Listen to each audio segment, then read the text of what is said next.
화장실을 가려고 밤에 잠깐 일어났다가 발이 조금 미끄러졌습니다. 그 한 번의 순간이 이후의 삶 전체를 바꿔놓았습니다. 많은 분들이 60대 이후 가장 무서운 것으로 암이나 심혈관 질환을 떠올립니다. 그런데 오늘 영상에서 이야기할 것은 그 이름을 들으면 누구나 알고 있지만 그 진짜 위험성은 아무도 제대로 알지 못하는 것입니다. 바로 낙상, 골절의 이야기입니다. 오늘 이 영상이 여러분과 여러분의 부모님, 그리고 사랑하는 가족을 지키는데 실질적인 도움이 되기를 진심으로 바랍니다. 이 정보가 궁금하시다면 영상 끝까지 봐주시기 바랍니다. 구독과 좋아요는 이 채널에 큰 힘이 됩니다. 그냥 넘어진 것뿐인데 뭐가 그렇게 무섭냐고 생각하시는 분들이 많습니다. 그런데 통계가 전혀 다른 이야기를 하고 있습니다. 통계청 자료에 따르면 고령층의 낙상 사고는 사망 원인 순위에서 상위권을 차지합니다. 질병관리청 자료를 보면 낙상으로 인한 사망은 젊은 연령대와 비교했을 때 고령자에서 훨씬 높게 나타나며 낙상으로 인한 입원율 역시 현저히 높습니다. 그리고 낙상 사고로 사망한 환자의 절반 이상이 고령층인 것으로 파악되고 있습니다. 낙상이 이토록 위험한 이유는 넘어지는 그 순간 자체가 아니라 그 이후에 무슨 일이 벌어지는지 때문입니다. 특히 고령자가 낙상으로 인해 고관절, 즉 엉덩이 관절이 골절될 경우 그 결과는 단순한 부상이 아닙니다.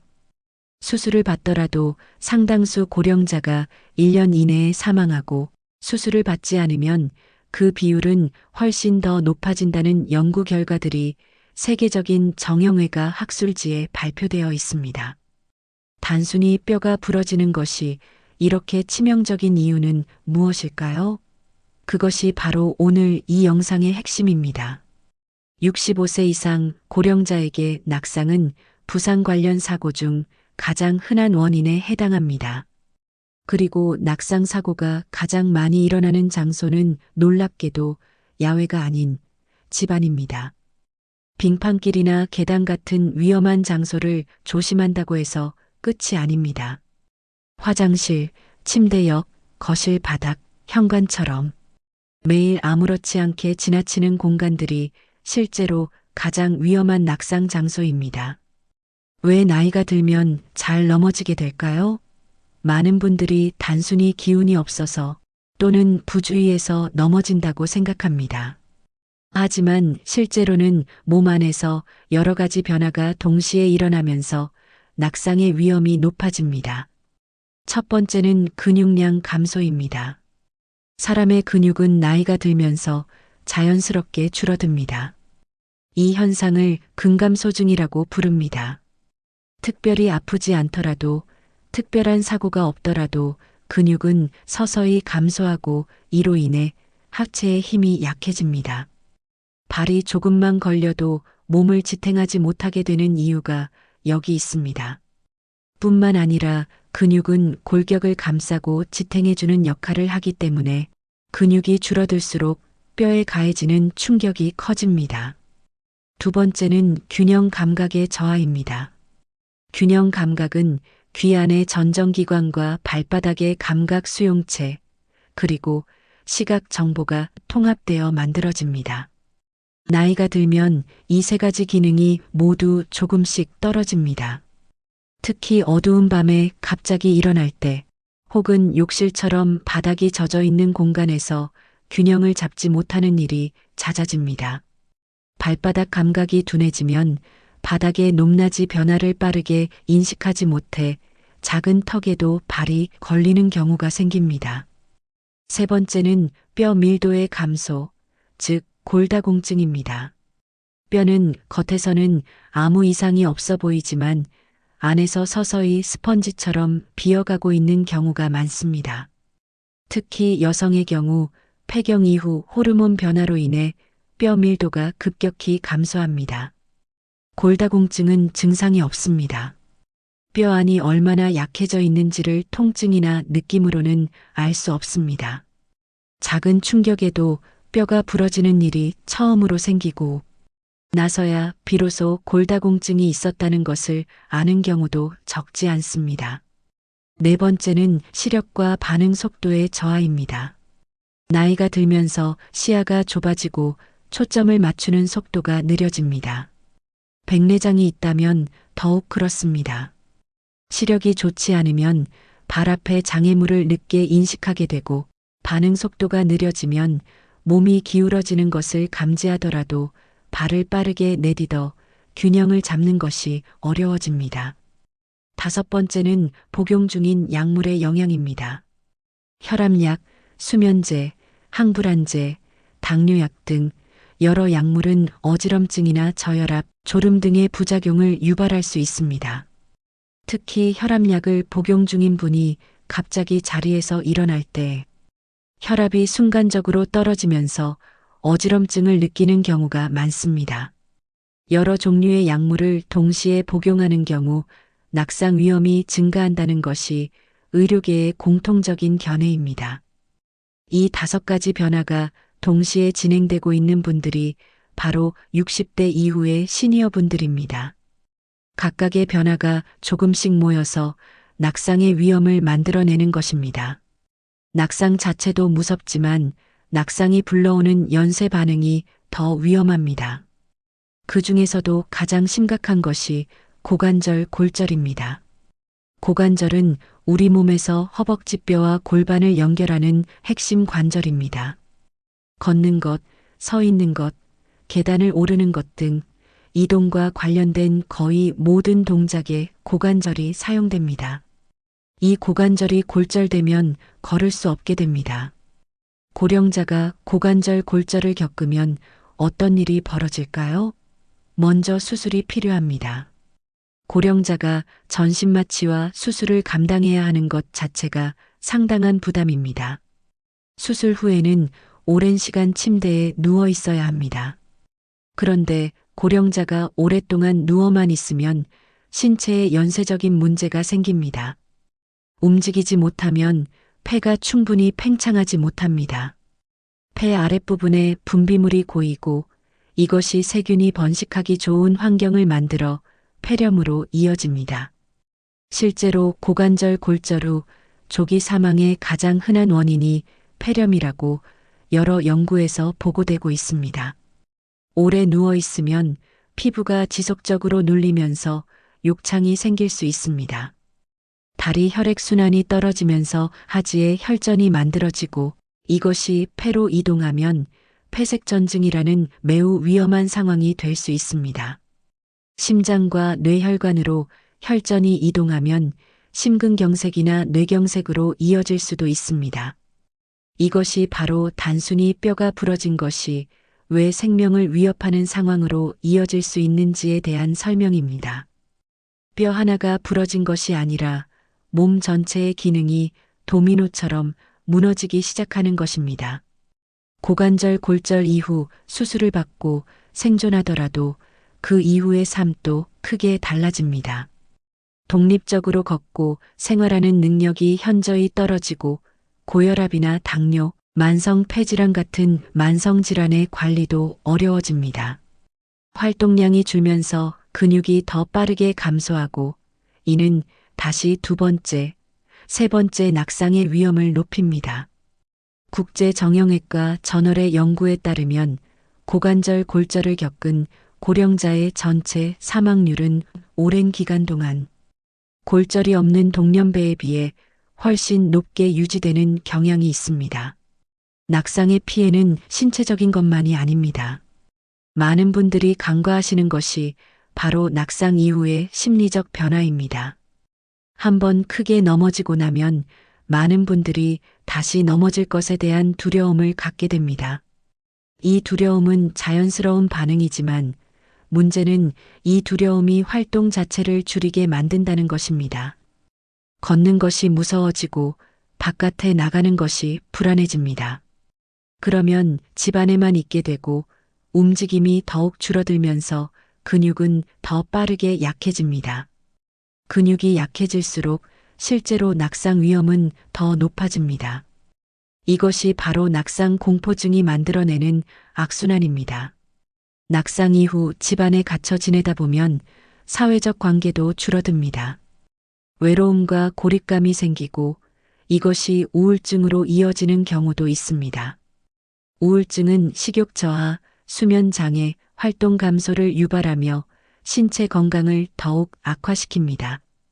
결국 낙상 한 번이 신체적 건강과 정신적 건강을 동시에 위협하는 상황을 만들어내는 것입니다.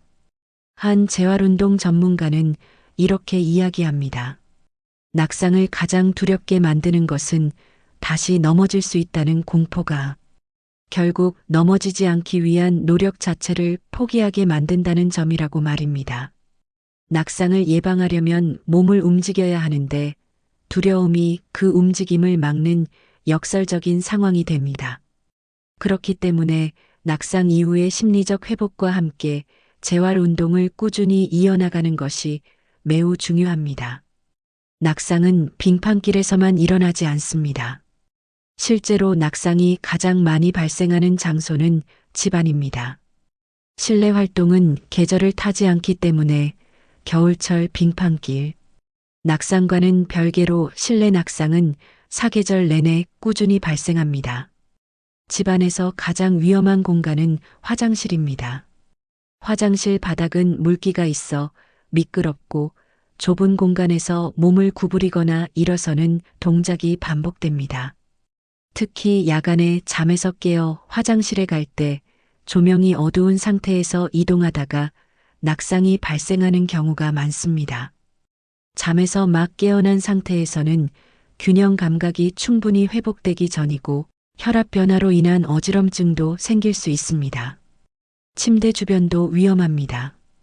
침대에서 일어나는 동작은 누운 자세에서 앉은 자세로 다시 선 자세로 바뀌면서 혈압이 빠르게 변화할 수 있습니다.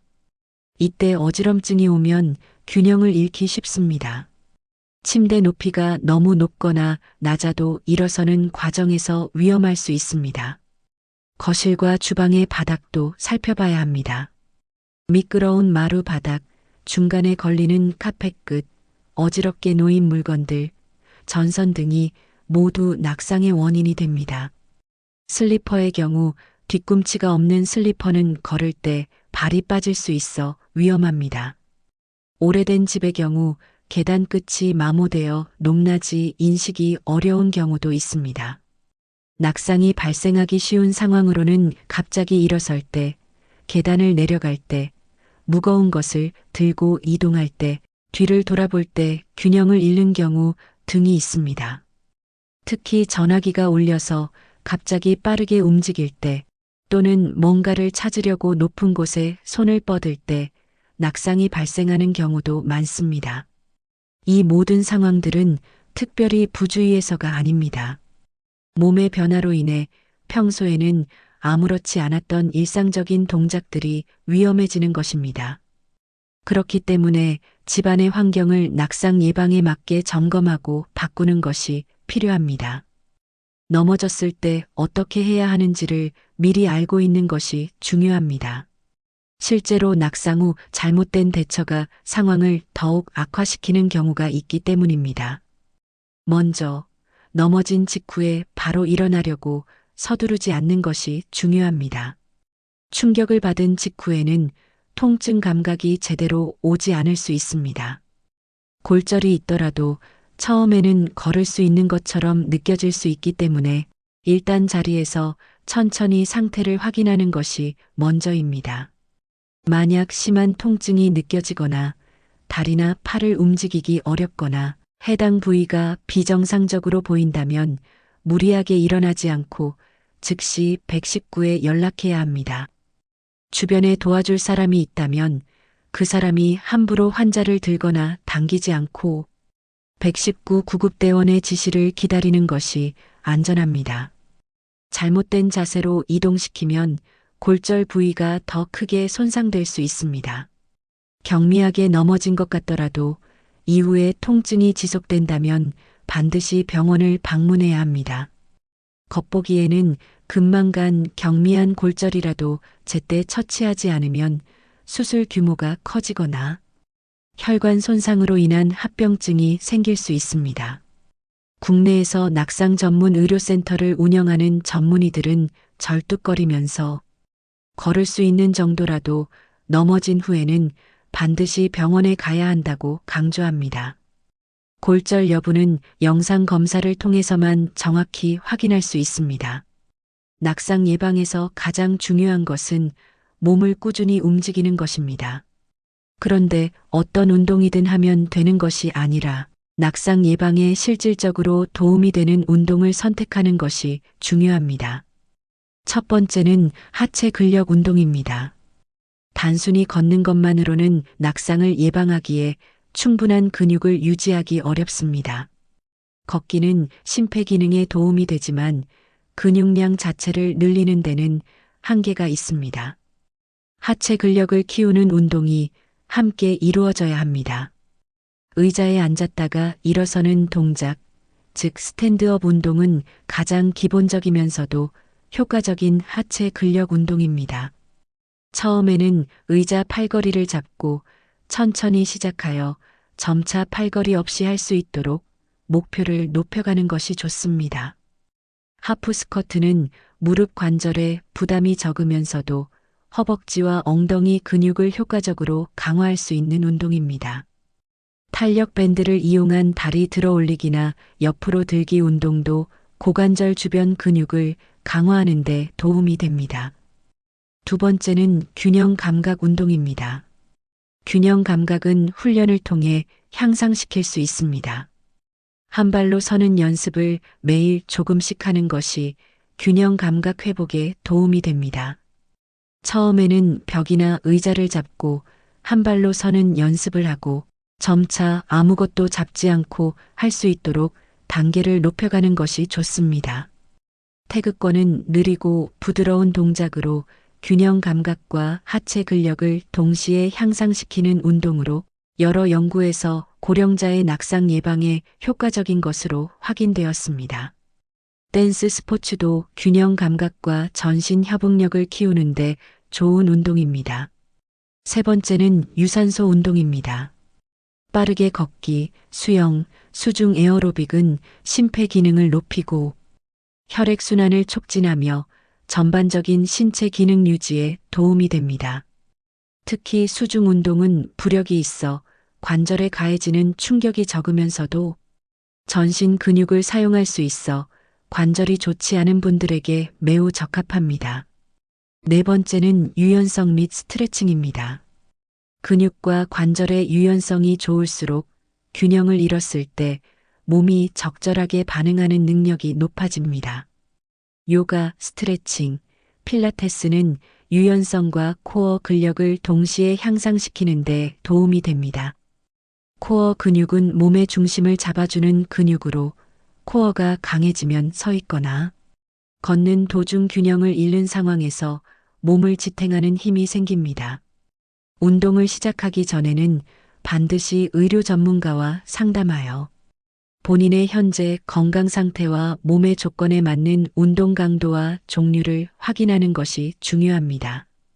특히 이미 심혈관 질환이 있거나 관절에 문제가 있는 분들은 전문가의 지도 아래 시작하시는 것이 안전합니다.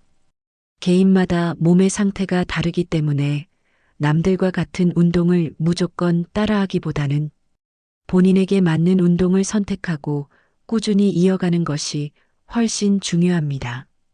운동과 함께 식사도 낙상 예방에 중요한 축입니다. 뼈를 튼튼하게 하고 근육을 유지하는 영양소를 충분히 섭취하는 것이 필요합니다. 칼슘은 뼈를 구성하는 가장 핵심적인 미네랄입니다. 우유, 두유, 치즈, 요구르트와 같은 유제품이 칼슘의 가장 좋은 공급원입니다. 생선 중에서도 뼈까지 먹을 수 있는 멸치, 뱅어포, 정어리 등은 칼슘이 매우 풍부합니다. 녹색 채소 중에서는 브로콜리, 케일, 시금치에도 칼슘이 들어있으며 두부와 콩류도 식물성 칼슘 공급원으로 훌륭합니다. 최근 연구에서는 운동 후 우유 한 잔을 마시는 습관이 고령자의 근력과 골밀도를 유지하는 데 도움이 된다는 결과가 발표되기도 했습니다. 비타민 D는 칼슘이 뼈에 흡수되도록 돕는 역할을 합니다. 칼슘을 아무리 많이 섭취해도 비타민 D가 부족하면 뼈에 제대로 흡수되지 못합니다.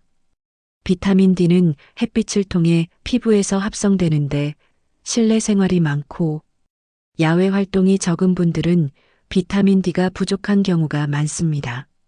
연어, 참치, 고등어와 같은 지방이 많은 생선과 달걀, 노른자, 버섯 등에 비타민 D가 함유되어 있습니다. 야외에서 햇빛을 쬐는 것이 비타민 D 합성에 가장 효과적인 방법입니다. 식품만으로 충분하지 않다면 영양제를 통한 보충을 의료 전문가와 상담하여 결정하는 것이 좋습니다. 단백질은 근육을 유지하고 회복하는 데 꼭 필요한 영양소입니다. 근감소증을 예방하려면 충분한 단백질 섭취가 필수입니다. 닭가슴살, 생선, 달걀, 두부, 콩류, 살코기는 좋은 단백질 공급원입니다.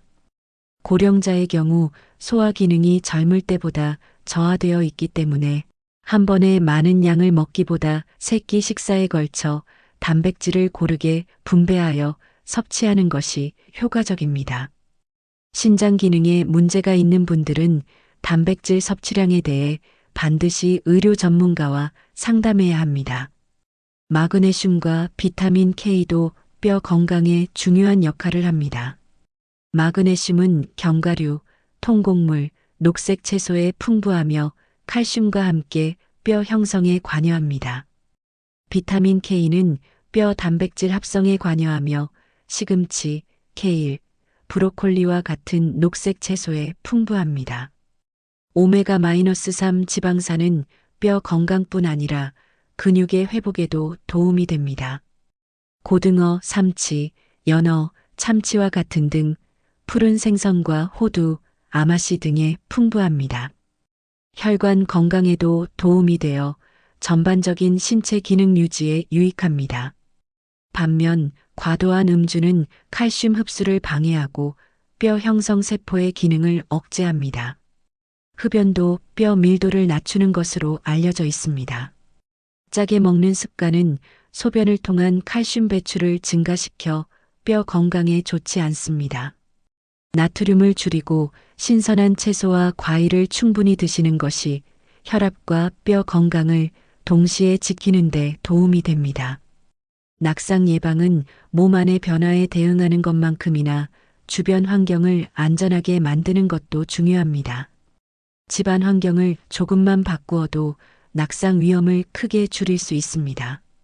화장실은 가장 먼저 점검해야 할 공간입니다. 욕조나 샤워 공간 안에 미끄럼 방지 매트를 깔고 화장실 안과 밖에 손잡이 안전바를 설치하면 일어서거나 이동할 때 큰 도움이 됩니다. 화장실 바닥은 항상 건조하게 유지하는 것이 좋습니다. 야간 조명을 확인하는 것도 필요합니다. 화장실로 가는 길에 밤에도 은은하게 켜져 있는 작은 야간 조명을 설치해 두면 어두운 환경에서의 이동 위험을 줄일 수 있습니다. 침대 옆에 작은 야간 조명을 두는 것도 도움이 됩니다. 침대 높이를 적절하게 조정하는 것도 중요합니다. 침대가 너무 높으면 내려서기 어렵고 너무 낮으면 일어서기 힘듭니다. 앉았을 때 발이 바닥에 편안하게 닿는 높이가 가장 적합합니다. 거실과 복도에서 걸려 넘어질 수 있는 물건들을 정리하는 것도 필요합니다. 전선은 벽 쪽으로 고정하고 카펫은 가장자리가 들리지 않도록 바닥에 완전히 고정하거나 제거하는 것이 안전합니다. 이동 경로에는 아무것도 놓지 않는 것이 좋습니다. 신발 선택도 낙상 예방에 중요합니다. 뒤꿈치가 없는 슬리퍼, 밑창이 미끄러운 신발, 굽이 높은 신발은 낙상 위험을 높입니다. 발을 감싸는 형태의 미끄럼 방지 밑창이 있는 신발을 선택하는 것이 좋습니다. 실내에서도 맨발보다는 발을 고정해주는 실내화를 착용하는 것이 안전합니다. 계단이 있는 집이라면 계단 양쪽에 손잡이를 설치하고 계단 끝에 색이 다른 테이프나 미끄럼 방지. 재료를 붙여 높낮이를 쉽게 인식할 수 있도록 하는 것이 도움이 됩니다. 시력 관리도 빠뜨릴 수 없습니다. 정기적으로 시력 검사를 받고 백내장 등 시력 저하 원인이 있다면 적절한 관리를 받는 것이 낙상 예방에 실질적인 도움이 됩니다. 돋보기나 안경 처방이 바뀐 경우에는 빠르게 갱신하는 것이 좋습니다. 낙상 예방은 혼자서 할 수 있는 노력들도 있지만 의료 전문가의 도움이 반드시 필요한 부분도 있습니다. 골밀도 검사를 미리 받는 것이 중요합니다. 골다공증은 증상이 없기 때문에 검사 없이는 알 수 없습니다. 특히 여성의 경우 폐경 이후, 남성의 경우 그보다 조금 늦은 시기부터 정기적인 골밀도 검사를 받는 것이 권장됩니다. 골다공증이 진단되면 의료 전문가의 지도 아래 적절한 관리를 시작할 수 있습니다. 복용 중인 약물을 담당 의사와 함께 점검하는 것도 필요합니다. 어지럼증, 졸음, 혈압 저하 등의 부작용이 낙상 위험을 높일 수 있기 때문에 여러 약물을 함께 복용하고 있는 경우에는 약물 간의 상호작용과 부작용에 대해 의사와 상담하는 것이 좋습니다. 낙상 위험 평가를 받는 것도 도움이 됩니다. 일부 의료기관에서는 고령자를 대상으로 낙상 위험 요인을 종합적으로 평가하는 프로그램을 운영합니다. 균형 능력, 보행 패턴, 근력 수준, 복용 약물, 주거 환경 등을 함께 점검하여 개인에게 맞는 예방 전략을 세울 수 있습니다. 낙상은 막을 수 있습니다. 운동으로 근력과 균형 감각을 키우고 음식으로 뼈와 근육을 지키고 환경을 안전하게 바꾸고 전문가의 도움을 받아 위험 요인을 파악하고 관리하면 낙상의 위험을 실질적으로 줄일 수 있습니다. 개인마다 몸의 상태와 위험 요인이 다르기 때문에 일반적인 정보를 참고하되 반드시 본인에게 맞는 방법을 전문가와 함께 찾아가는 것이 가장 현명한 접근입니다. 영상이 도움이 되셨다면 구독과 좋아요 부탁드립니다.